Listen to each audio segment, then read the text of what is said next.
नमस्कार दोस्तों and welcome back to my channel जहां आपको मिलता है सिर्फ और सिर्फ एंटरटेनमेंट। और आज मैं लाया हूं सैवेज एवेंजर का 7th इशू। तो यार वीडियो पे नए हो तो वीडियो को लाइक कर देना और चैनल को सब्सक्राइब कर देना। और साथ ही मेरे चैनल पर ज्वाइन बटन स्टार्ट हो गया है तो आप वहां से भी ज्वाइन कर सकते हो। और उसी के साथ अब आप मुझसे व्हाट्सएप पर भी जुड़ सकते हो जिसका लिंक मैं आपको डिस्क्रिप्शन में दे दूंगा। तो यार अब तक आपने देखा कि पनिशर जान गया है कि जिस डेथलॉक को वो ढूंढ रहा है वो ये नहीं है, इसलिए पनिशर अब सैवेज एवेंजर की मदद करने के लिए आया है।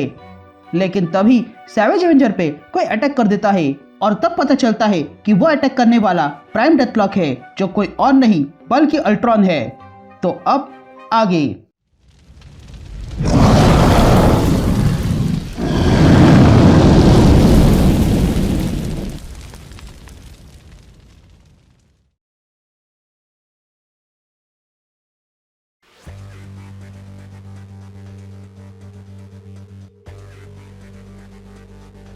All right gang. तो इशू की शुरुआत में हमें एक आवाज सुनाई देती है जो कहता है कि साल 2067 में कॉर्पोरेट वॉर शुरू हुआ था जब अल्केमेक्स ने डेथलॉक टेक्नोलॉजी पर सक्सेसफुली रिवर्स इंजीनियरिंग की। उसके बाद अल्केमेक्स के सीईओ टाइलर स्टोन ने जल्दी फॉर्मूला डी अनाउंस किया।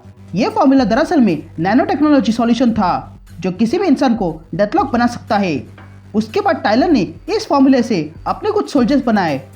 अब इन सोल्जर्स को देखकर ऑपोजिशन ने भी इसका अल्टरनेटिव खोजना जारी किया और उन्होंने बनाया आर्टिफिशियल इंटेलिजेंस।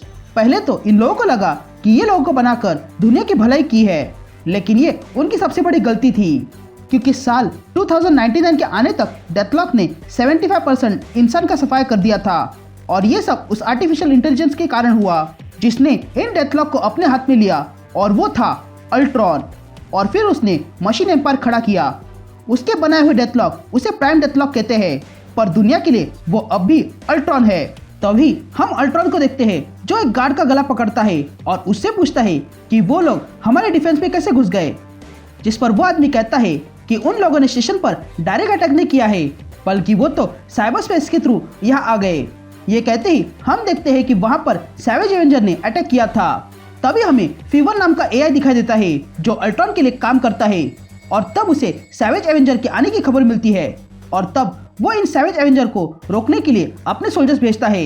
यहाँ ब्लैक नाइट कहता है गाइस डेटा पैकेट सिक्योर हो चुका है लेकिन अब भी हम सेंट्रल नोड से दूर है, जिस पर डैगर कहती है कि मेरी लाइट कंस्ट्रक्ट इन्हें कमजोर कर रही है लेकिन ये फिर भी बहुत है, जिस पर इलेक्ट्रा कहती है कि अगर ऐसा है तो भागने में ही भलाई है।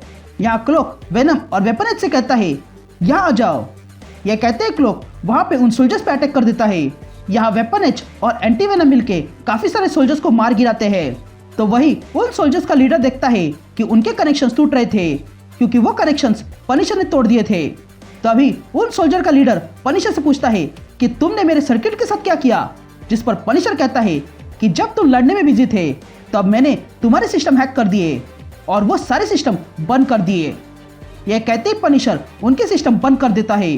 तभी हमें उस आदमी की आवाज सुनाई देती है जो अल्ट्रॉन से कहता है कि मुझे पता नहीं कि वो कैसे यहाँ से भागे।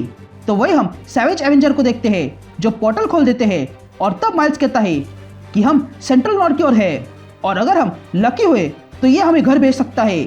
यहाँ ये सारी कहानी सुनकर अल्ट्रॉन उस आदमी से कहता है जानकारी देने के लिए धन्यवाद। यह कहते ही अल्ट्रॉन उस आदमी को मार डालता है। तभी अल्ट्रॉन उन सारे डेथलॉक से कहता है कि तुम जितने भी लोग हो सब के सब जाओ और उस टाइम ट्रैवलर्स को मेरे पास लाओ क्योंकि ईयर 2099 में एवेंजर्स के लिए कोई जगह नहीं है। यहाँ एवेंजर्स उस सेंट्रल नोड के अंदर आ जाते हैं और तब ब्लैक नाइट माइल्स को उस नोड से कनेक्ट करता है और कहता है इट्स इनक्रेडिबल, माइल्स के सर्किट हमारे माइंड्स को साइबर स्पेस पे ब्रॉडकास्ट कर सकते हैं। पर यह प्लान काम करने के लिए मुझे अल्ट्रॉन की फाइल चेक करनी होगी क्योंकि उसके फाइल में हो सकता है कि हमें वापस जाने के लिए कोई रास्ता मिल जाए। यह कहते ही ब्लैक नाइट उस फाइल्स को चेक करता है। तभी ब्लैक नाइट फाइल चेक करने के बाद सबसे कहता है कि मेरे पास एक बुरी खबर है और दूसरी उससे भी बुरी खबर है। पहली खबर यह है कि टाइम ट्रैवल टेक 2099 में नॉन एग्जिस्टेंट है क्योंकि Baxter building, Stark tech, Sanctum सब खत्म हो चुका है। और दूसरी खबर यह है कि अल्केमेक्स ने इस खोज को 2022 में ढूंढ निकाला था, जिस पर माइल्स कहता है कि ये बात मुझे पता होनी चाहिए थी। यह सुनते ही पनिशर माइल्स पर गन पॉइंट करता है और कहता है कि मुझे सिर्फ एक रीजन दो जिससे कि मैं ये ट्रिगर न दबाऊं। क्योंकि तुम्हारे कारण ही इतने सारे लोगों की मौत हुई है और मैंने अपने फैमिली के कब्र पर कसम खाई थी कि मैं मॉन्स्टर्स को खत्म करूंगा। जिस पर माइल्स पनिशर से कहता है कि तुम्हें ऐसा लगता है तो फिर मुझे मार डालो और फिर देखो क्या होता है। लेकिन तभी इलेक्ट्रा उन दोनों को रोकती है और कहती है कि जरा ये नाम देखो, ये हमारे काम आ सकता है, शायद ये हमारा मौका हो सकता है ऐसे फ्यूचर को रोकने का।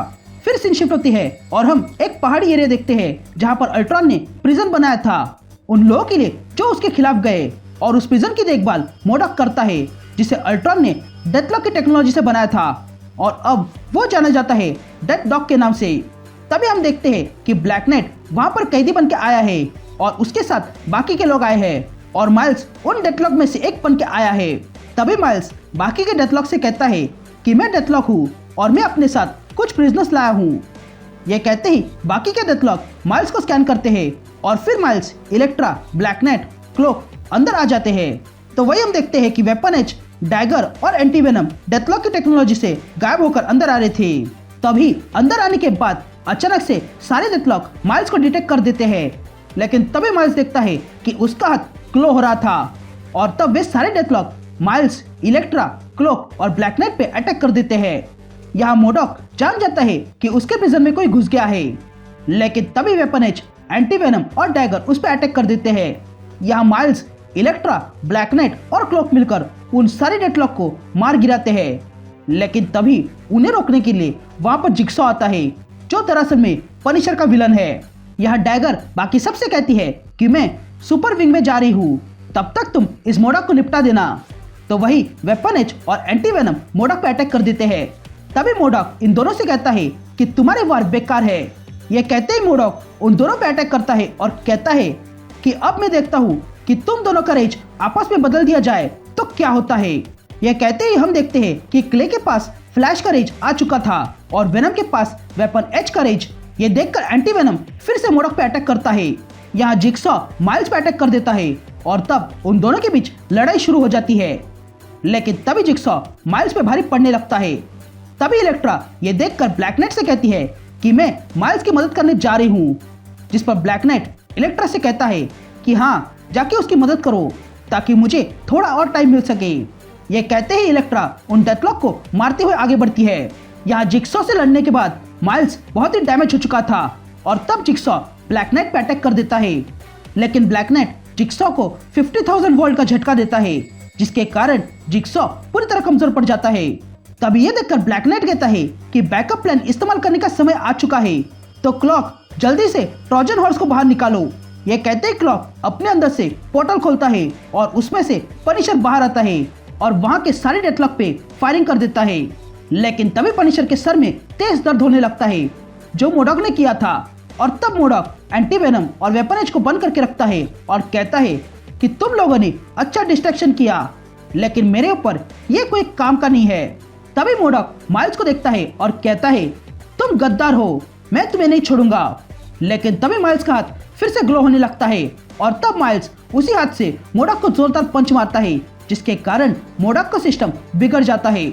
यहाँ डैगर डेथलॉक से बचते हुए एक प्रिजन तक आ जाती है जिस पर कड़ी सुरक्षा थी, लेकिन फिर भी डैगर उससे बचते हुए अंदर आती है और देखती है कि वहां पर डूम 2099 को कैद किया हुआ था। तभी डैगर डूम के सामने आती है और कहती है डूम, क्या तुम एवेंजर बनोगे? जिस पर डूम कहता है कि अगर मुझे अल्ट्रॉन से अपना बदला लेने मिलेगा तो मैं एवेंजर्स बनने के लिए तैयार हूँ। और यहीं पर यह इशू कंटिन्यू होता है